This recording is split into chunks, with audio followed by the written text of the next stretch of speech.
राहुल गांधी जिंदाबाद, राहुल गांधी जिंदाबाद, जिंदाबाद।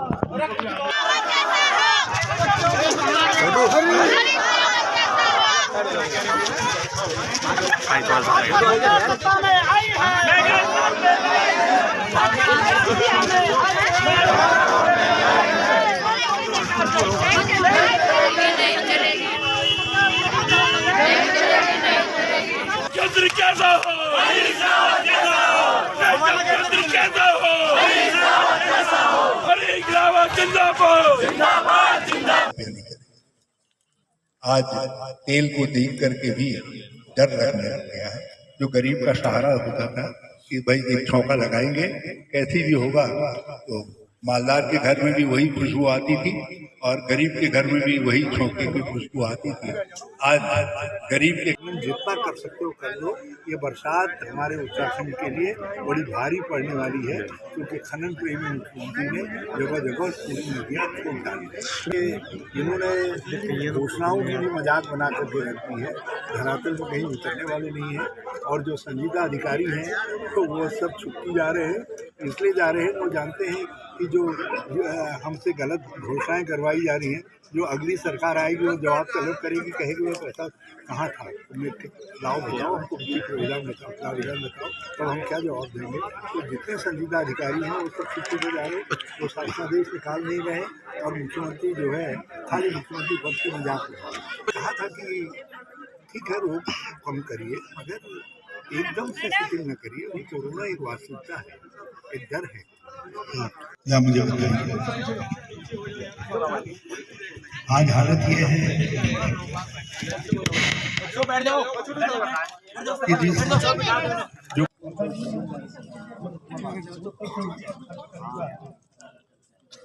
केवल से ऊपर खर्च करना होगा, इसी का पैसा अदा करना चाहिए। ये दिल्ली वालों के तरीके नहीं होगा कि 200 से 1 यूनिट भी ज्यादा खर्च कर दिया तो वहाँ पूरे का पूरा पैसा 750 एक बदलाव की तरफ हमारा क्षेत्र कांग्रेस पार्टी की तरफ मजबूती से बढ़ रहा है। लालडांग क्षेत्र के लोग बड़े त्रस्त हैं और विकास कार्यों की कोई भी धारा यहाँ पिछले 5 सालों में बही नहीं है। और अब परिवर्तन जो है अब कांग्रेस की तरफ है, जनता का झुकान कांग्रेस की तरफ है। हमारे को लोगों को आज विकास चाहिए और जो विकास कार्य हमारे क्षेत्र में नहीं हो पाए, हम कोशिश करेंगे कि कांग्रेस सरकार में इस क्षेत्र को मुहैया करा पाएँ। देखें तो विकास सिर्फ यहाँ चंद लोगों का हुआ है, जिन्होंने अपनी जेबें भरी हैं, पार्टी के नाम पे, सत्ता के नाम पे गरीबों को लूटा है।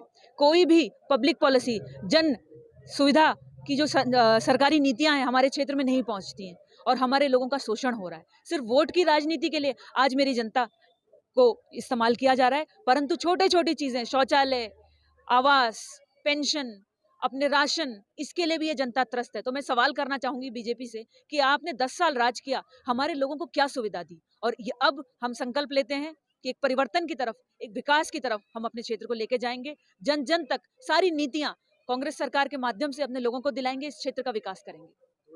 हम इससे सब धर्मों के लोगों को जोड़ेंगे।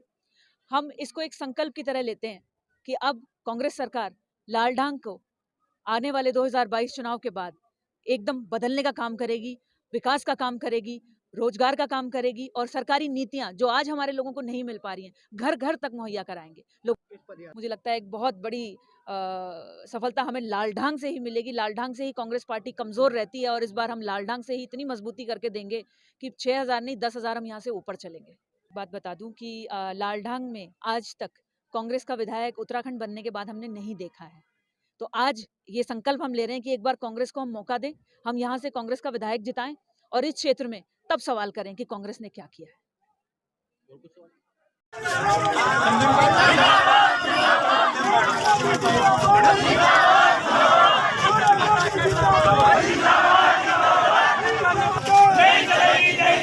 उत्तराखंड के पूर्व सीएम नहीं चलेगी, नहीं चलेगी, नहीं चलेगी, नहीं चलेगी।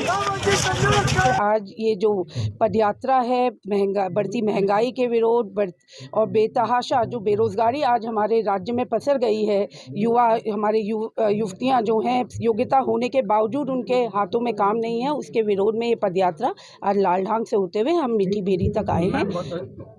अगर भाजपा की व्यंग्यात्मक तरीके से तुलना की जाए तो यही है कि इन्होंने मुख्यमंत्री के चेहरे बदलने के अलावा क्या दिया राज्य को। अपने रोजगार दिया तो सिर्फ अपने विधायकों को कि आज ये मुख्यमंत्री कल दूसरे कल तीसरे, और उसका जो अतिरिक्त भार राज्य को पड़ा उसी का तो खामियाजा आज हमारा राज्य भुगत रहा है, यहाँ का युवा यहाँ का किसान भुगत रहा है। और आज यही कारण है कि लोगों में इतना आक्रोश व्याप्त हो गया है। आपने खुद देखा कि किस तरीके से लोग अपने आप जो जन भावनाएं हैं वो कांग्रेस की ओर और हरीश रावत जी के द्वारा जो कार्य किए गए थे जनहित के जन कल्याण के, उसके ओर दोबारा से विश्वास उनका जगा है और आज वही सड़कों में लोगों के बीच में दिख रहा है। मुझे ये विश्वास है एक युवा होने के नाते भी और पार्टी की कार्यकर्ता होने के नाते भी कि पहले तो हम 15% नहीं तो 10% हर साल अपने राज्य में सरकारी नौकरियों को बढ़ाने का हमारी सरकार आते ही कार्य करना चाहिए। दूसरा, जो 5 साल से इन्होंने बैकलॉग कर दिया है, जो हम एक भी नई सरकारी नौकरियां इन्होंने नहीं निकाली, उसको दोबारा से सत्ता में आते ही सरकार बनाते ही हम उसको दोबारा से शुरू करेंगे ताकि हमारे राज्य के युवाओं को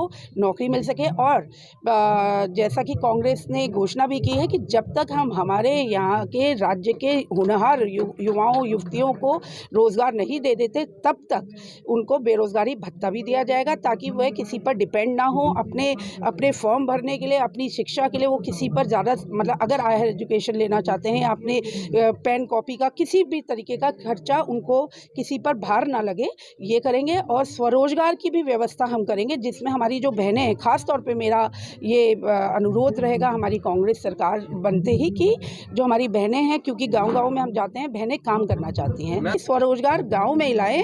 महिला मंगल समूह जो हमने कांग्रेस के समय में सुदृढ़ किए थे और इन्होंने आज उन्हें फिर ख़त्म कर दिया है, उसको दोबारा से सुदृढ़ करने का कार्य करेंगे और उनके हाथों में काम देंगे ताकि महिलाओं को भी काम मिले, हमारी गृहिणियों को और हमारे युवा और युवतियों को भी।